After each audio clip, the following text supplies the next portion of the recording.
land to land surrounded by water, the lovely island of Sicily, which looks on the map as though Italy were trying to kick it into Africa.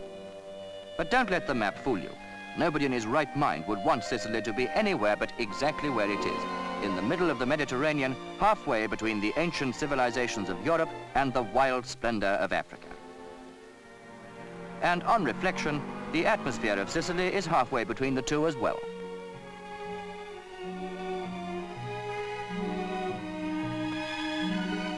Sicily was the first country in the world to become a Roman province 22 centuries ago. One of the snags about living in the middle is that you're always getting taken over.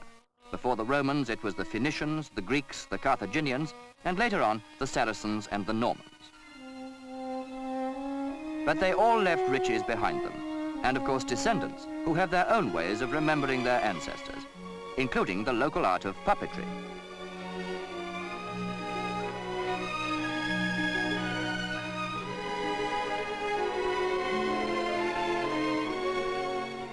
Sicily is proud of its colorful handicrafts, and each area has its own specialities. Here in Taormina, on the east coast, it is painted carts.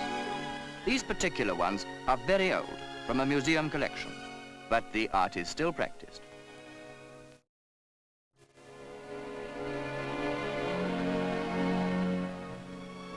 And if you're going to all that trouble to decorate the cart, you might as well decorate the horse as well.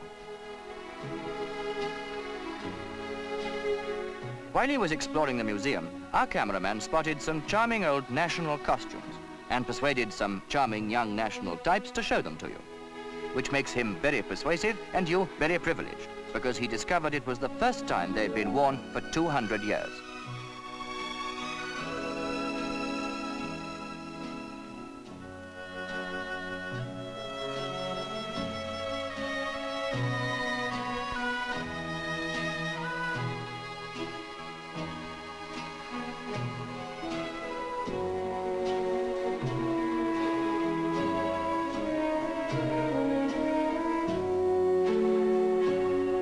In 3,000 years, Sicily has absorbed the genius of many civilizations and made them into something entirely its own.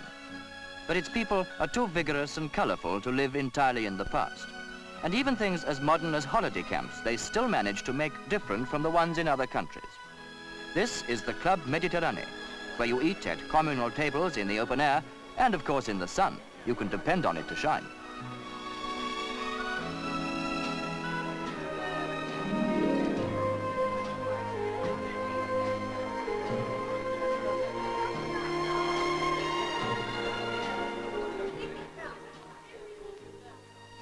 Thatched huts replace the familiar chalets, reminding you that Sicily is less than 100 miles from Africa. With such a climate, it's no wonder Sicily has tempted invaders from the Phoenicians onwards. They still come, but now it's with passports and cameras and hotel bookings. A much better arrangement, the islanders think.